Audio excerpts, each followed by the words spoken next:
Opa, tudo bem? Como você está? Estamos aqui hoje para poder continuar no desafio de ler a Bíblia no dia 301, graças a Deus. Hoje nós vamos continuar no livro dos Atos dos Apóstolos. Vamos ler os capítulos 16, 17 e 18, tranquilo? Pega aí a sua Bíblia para a gente poder dar início aqui então em Atos, capítulo 16. Paulo se dirigiu a Derbe e a Listra. Havia em Listra um discípulo chamado Timóteo, filho de uma judia que se tornara cristã e de pai grego. Os irmãos de Listra e Icônio davam bom testemunho de Timóteo. Paulo quis então que Timóteo partisse com ele. Tomou-o e o circuncidou, por causa dos judeus que se encontravam nessas regiões, pois todos sabiam que o pai de Timóteo era grego. Percorrendo as cidades, Paulo e Timóteo transmitiam as decisões que os apóstolos e anciãos de Jerusalém haviam tomado e recomendavam que fossem observadas. As igrejas se fortaleciam na fé e a cada dia cresciam em número. Então nós vemos aqui que os números de fiéis, aqueles que colocam Jesus como a sua prioridade, estava aumentando, graças a Deus. Paulo e Timóteo atravessaram a Frígia e a região da Galácia, uma vez que o Espírito Santo os proibira de pregar a palavra de Deus na Ásia. Chegando perto de Mísia, eles tentaram entrar na Bitínia, mas o Espírito de Jesus os impediu. Então atravessaram a Mísia e desceram para Troade. Durante a noite, Paulo teve uma visão. Na sua frente estava de pé um macedônio que lhe suplicava: venha à Macedônia e ajude-nos. Depois dessa visão, procuramos imediatamente partir para a Macedônia, pois estávamos convencidos de que Deus acabava de nos chamar para anunciar aí a boa notícia. Embarcamos em Troade e navegamos diretamente para a ilha de Samotrácia. No dia seguinte, ancoramos em Neápolis, de onde passamos para Filipos, que é uma das principais cidades da Macedônia e que tem direitos de colônia romana. Passamos alguns dias nessa cidade. No sábado, saímos além da porta da cidade, para um lugar junto ao rio, onde nos parecia haver oração. Sentamo-nos e começamos a falar com as mulheres que estavam aí reunidas. Uma delas se chamava Lídia. Era comerciante de púrpura da cidade de Tiatira. Lídia acreditava em Deus e escutava com atenção. O Senhor abrira o seu coração para que aderisse às palavras de Paulo. Após ter sido batizada, assim como toda a sua família, ela nos convidou: se vocês me considerem fiel ao Senhor, permaneçam em minha casa, e nos forçou a aceitar. Estávamos indo para a oração, quando veio ao nosso encontro uma jovem escrava, que estava possuída por um espírito de adivinhação. Fazia oráculos e obtinha muito lucro para seus patrões. Ela começou a seguir Paulo e a nós, gritando: esses homens são servos do Deus Altíssimo e anunciam o caminho da salvação para vocês. Isso aconteceu durante muitos dias. Por fim, não suportando mais a situação, Paulo voltou-se e disse ao Espírito: eu lhe ordeno em nome de Jesus Cristo, saia dessa mulher. E o Espírito saiu no mesmo instante.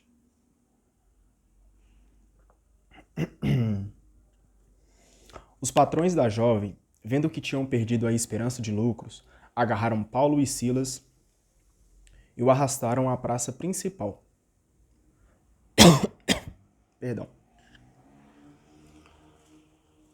Diante dos chefes da cidade. Apresentaram os dois aos magistrados e disseram: estes homens estão provocando desordem em nossa cidade. São judeus e pregam costumes que a nós, romanos, não é permitido aceitar nem seguir. A multidão se amotinou contra Paulo e Silas, e os magistrados rasgaram as vestes deles e mandaram açoitá-los com varas. Depois de os açoitar bastante, os lançaram na prisão, ordenando ao carcereiro que os guardasse com toda a segurança. Ao receber essa ordem, o carcereiro os levou para o fundo da prisão e prendeu os pés deles no tronco. À meia-noite, Paulo e Silas estavam rezando e cantando hinos a Deus. Os outros companheiros de prisão escutavam. De repente, Houve um terremoto tão violento que sacudiu os alicerces da prisão. Todas as portas se abriram e as correntes de todos se soltaram. O carcereiro acordou e viu as portas da prisão abertas. Pensando que os prisioneiros tivessem fugido, puxou da espada e estava para suicidar-se. Mas Paulo gritou: "Não faça isso. Nós estamos todos aqui." Então o carcereiro pediu tochas, correu para dentro e, tremendo, caiu aos pés de Paulo e Silas. Conduzindo-os para fora, perguntou: "Senhores, que devo fazer para ser salvo?" Paulo e Silas responderam: "Acredite no Senhor Jesus e serão salvos você e todos os da sua casa." Então Paulo e Silas anunciaram a palavra do Senhor ao carcereiro e a todos os da sua casa. Na mesma hora da noite, o carcereiro os levou consigo para lavar as feridas causadas pelos açoites. A seguir foi batizado junto com todos os seus. Depois fez Paulo e Silas subir até sua casa. Preparou-lhes um jantar e alegrou-se com todos os seus familiares por ter crido em Deus. Olha para você ver. Que história, hein? Paulo e Silas foram presos porque eles estavam anunciando a palavra do Senhor. E quando eles chegaram na prisão, eles não ficaram tristes, eles não deixaram se abalar por aquela situação. O que eles fizeram? Paulo e Silas estavam rezando e cantando hinos a Deus. Olha para você ver. Eles cantavam, eles glorificavam, eles rezavam, eles se conectavam intimamente com o Senhor naquele momento de aflição. E o Senhor escutou a oração deles. Tanto que o Senhor mandou um terremoto. Na verdade, um terremoto aconteceu, até diz aqui, né? Houve um terremoto tão violento que sacudiu os alicerces da prisão. Olha para você ver. E ali, o carcereiro que cuidava da prisão ficou com medo de Paulo e Silas terem fugido, que ele ia se suicidar. Mas Paulo gritou: "Não faça isso, nós estamos todos aqui." E ali, com muito medo, o carcereiro pergunta para Paulo e Silas: "Senhores, que devo fazer para ser salvo? O que nós devemos fazer para alcançar a salvação?" Paulo e Silas respondem com uma tremenda sabedoria: "Acredite no Senhor Jesus e serão salvos você e todos os da sua casa." Esta resposta de Paulo e Silas é importante para nós até os dias de hoje. Acreditar que Jesus é a nossa salvação, pois Ele é o único Salvador. Porque uma pessoa descer até aqui, cara, na terra, morrer na cruz para salvar os seus filhos, rapaz, não é qualquer um. E ainda ressuscitar ao terceiro dia, não é para qualquer um. Por isso Jesus, ele nos ama e nos prova que ele de fato venceu o mal. A nossa fé não é em vão. A nossa fé não é uma coisa teórica, a nossa fé é uma coisa prática, porque Ele está vivo, Ele ressuscitou e Ele nos chama para segui-lo, para acreditar nele, que Ele é a nossa única salvação. Então confie, para que você e todos os da sua casa sejam salvos, confie em Jesus.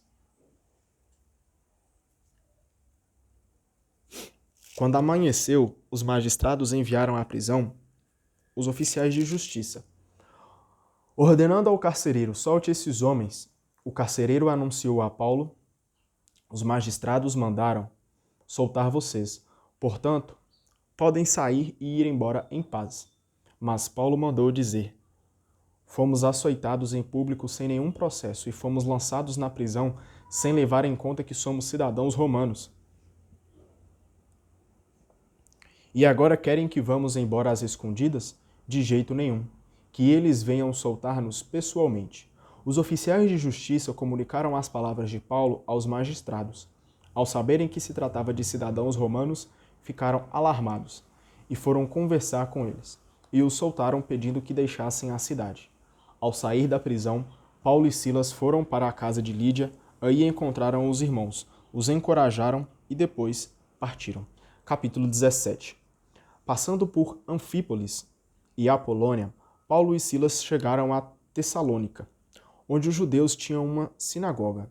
Conforme seu costume, Paulo foi procurá-los e, por 3 sábados seguidos, discutiu com eles, partindo das Escrituras.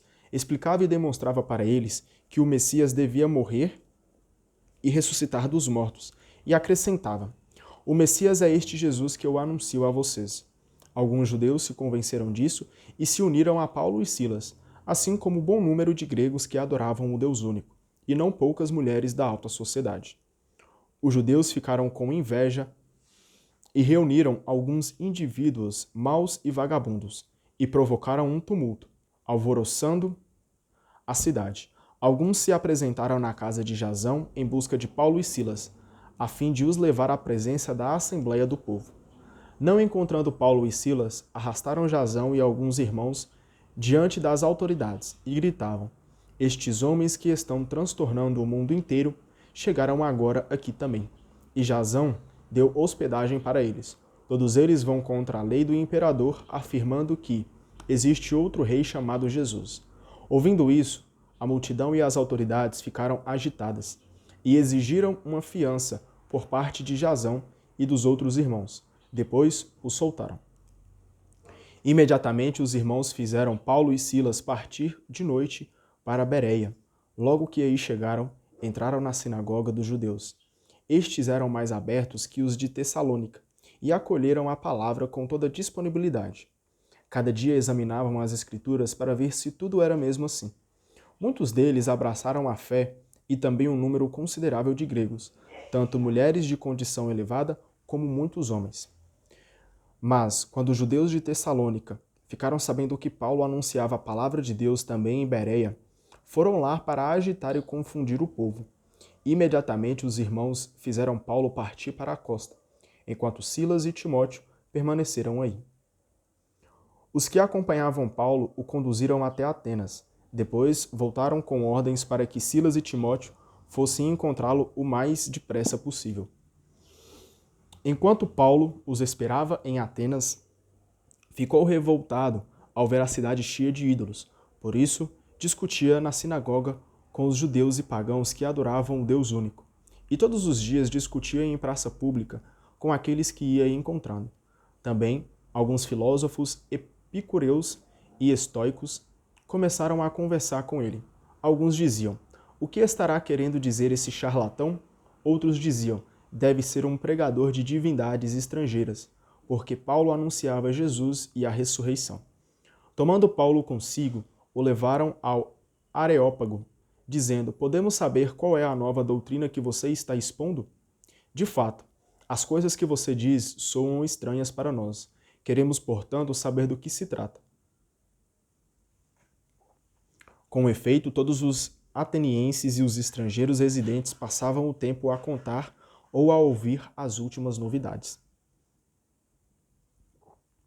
De pé, no meio do Areópago, Paulo disse: senhores de Atenas, em tudo eu vejo que vocês são extremamente religiosos. De fato, passando e observando os monumentos sagrados de vocês, encontrei também um altar com esta inscrição: ao Deus desconhecido. Pois bem, esse Deus que vocês adoram sem conhecer é exatamente aquele que eu lhes anuncio. O Deus que fez o mundo e tudo o que nele existe. Sendo Senhor do céu e da terra, ele não habita em santuários feitos por mãos humanas. Também não é servido por mãos humanas, como se precisasse de alguma coisa, pois é ele que dá a todos vida, respiração e tudo o mais. De um só homem ele fez toda a raça humana, para habitar sobre toda a face da terra, tendo fixado os tempos previamente estabelecidos e os limites de sua habitação. Assim fez para que buscassem a Deus e para ver se o descobririam, ainda que fosse às apalpadelas. Ele não está de longe de cada um de nós, pois nele vivemos, nos movemos e existimos, como alguns dentre os poetas de vocês disseram: somos da raça do próprio Deus. Sendo, portanto, da raça de Deus, não devemos pensar que a divindade é semelhante ao ouro, à prata ou à pedra, trabalhados pela arte e imaginação do homem. Mas Deus, sem levar em conta os tempos da ignorância, agora anuncia aos homens que todos e em todo lugar se arrependam, pois ele estabeleceu um dia em que irá julgar o mundo com justiça, por meio do homem que designou e creditou diante de todos, ressuscitando-o dos mortos. Então, olha para você ver, a palavra de de Deus, a palavra do Senhor, vem nos ensinar que nós precisamos buscar o arrependimento. Mas Deus, sem levar em conta os tempos da ignorância, agora anuncia aos homens que todos e em todo lugar se arrependam. Quando diz todos, é todos, não é só alguns. Não é só os escolhidos, não. São todos. Todos nós somos escolhidos para buscar o arrependimento em Jesus, que morreu e ressuscitou. Por quê? Pois ele estabeleceu um dia em que irá julgar o mundo com justiça. Então, se arrepender porque o tempo do julgamento está próximo. Para onde nós vamos? Vamos viver eternamente com o amor de Deus ou vamos ser extintos no fogo do inferno? Por meio do homem que designou e acreditou diante de todos, ressuscitando dos mortos. Então Jesus ressuscitou para nos salvar. Não é brincadeira. Acredite, arrependa-se, pois a hora do julgamento vai chegar. Quando ouviram falar da ressurreição dos mortos, alguns caçoavam e outros diziam: nós ouviremos você falar disso em outra ocasião. A essa altura, Paulo saiu do meio deles. Alguns, porém, se uniram a ele e abraçaram a fé. Entre esses estavam também Dionísio, o Areopagita, uma mulher chamada Damares e outros com eles. Capítulo 18. A seguir, Paulo deixou Atenas e foi para Corinto.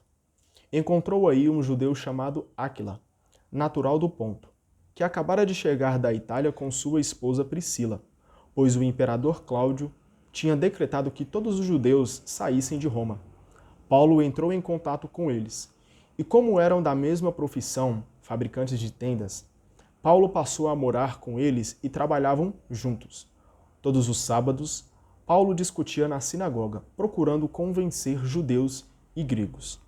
Quando Silas e Timóteo chegaram da Macedônia, Paulo se dedicou inteiramente à palavra, testemunhando diante dos judeus que Jesus era o Messias. Mas, por causa da resistência e blasfêmias deles, Paulo sacudiu as vestes e disse: vocês são responsáveis pelo que acontecer. Não tenho nada a ver com isso. De agora em diante vou me dirigir aos pagãos. Então Paulo foi para a casa de um pagão adorador do Deus único, certo Tício Justo, que morava ao lado da sinagoga.